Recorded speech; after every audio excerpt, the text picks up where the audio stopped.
phê ấm đôi nhân tình trẻ.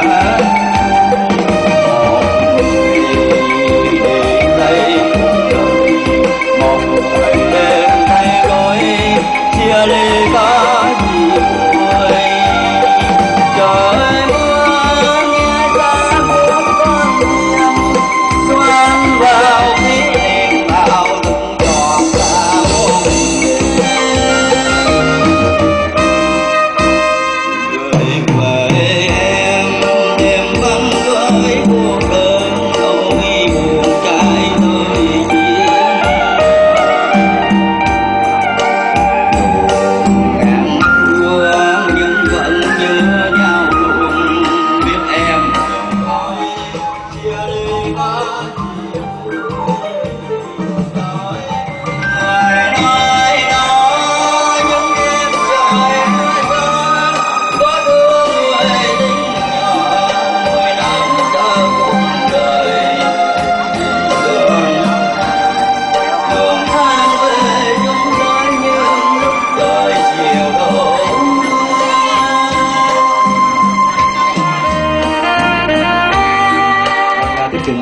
Xin mời chú Trơn ạ.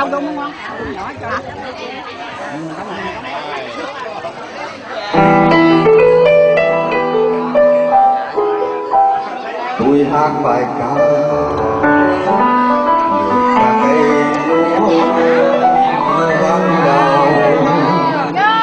đôi mắt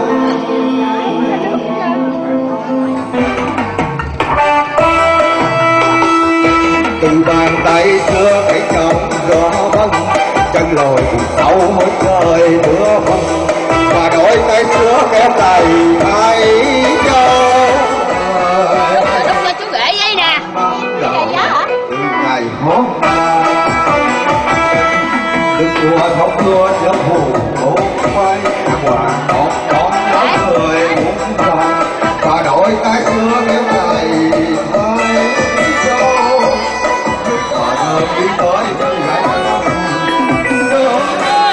đã bắt đầu từ ngày hôm nay.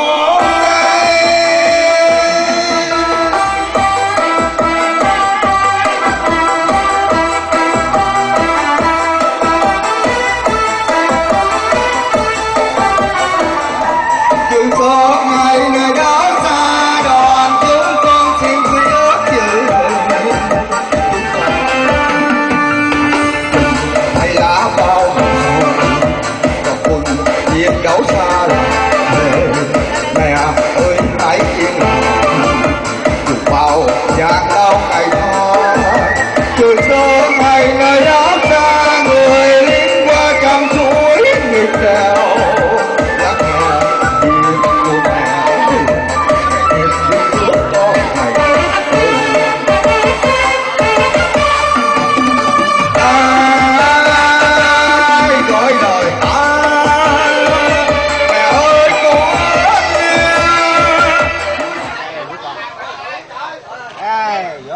Vâng, theo sự yêu cầu của khán giả xin mời anh Giang ạ. Anh Giang với giọng hát Chị Tình rất là lãng mạn. Vâng, một nữa theo sự yêu cầu xin mời anh Giang.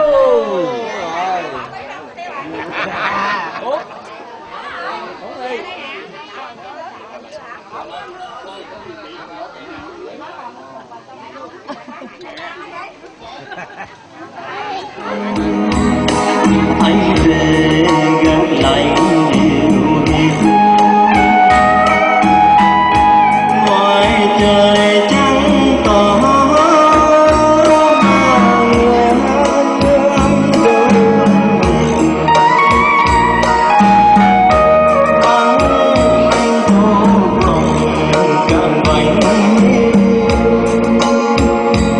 nhớ em nhớ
quan tâm người đến từng đã chú ơi, Kiều là giúp Kiều Kiều anh phục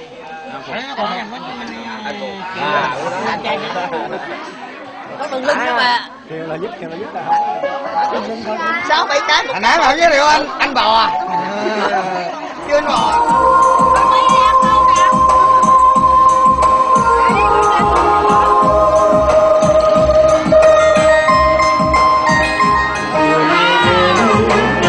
vẫn về nhà tình mình lòng làm bóng rơi lòng lòng ta vẫn đôi tiền chết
Mười ngón tay ươm tình đắm say, ngón trước tiên em trao cho tình nhân, ngón tiếp theo là ngón tay mơ mộng, ngón tay vẽ hồng giấc mơ. 10 ngón tay tô hồng nét môi, ngón kế bên du ta trong tình đôi, ngón dấu yêu dệt tiếng tơ êm đềm, ngón tay vẽ tình yêu người. Ôi ngón nào xinh xinh, ai vừa đeo nhẫn kia, sẽ kết tình đôi lứa, thắm tô mùa xuân ấm nồng. Đời ta giờ đây những bài ca rộn ràng ngàn lời tình yêu nồng say, đàn chim nào nghiêng cánh bay chúc cho tình chúng ta.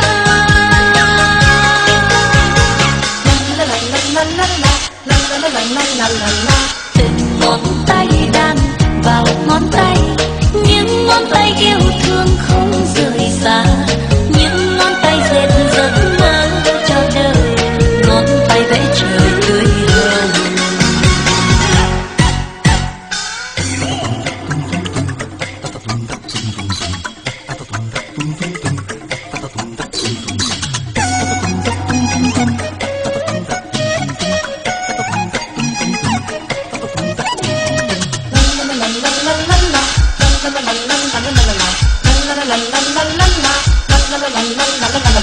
Mười ngón tay ươm tình đắm say, ngón trước tiên em trao cho tình nhân, ngón tiếp theo là ngón tay mơ mộng, ngón tay vẽ hồng giấc mơ. 10 ngón tay tô hồng nét môi, ngón kế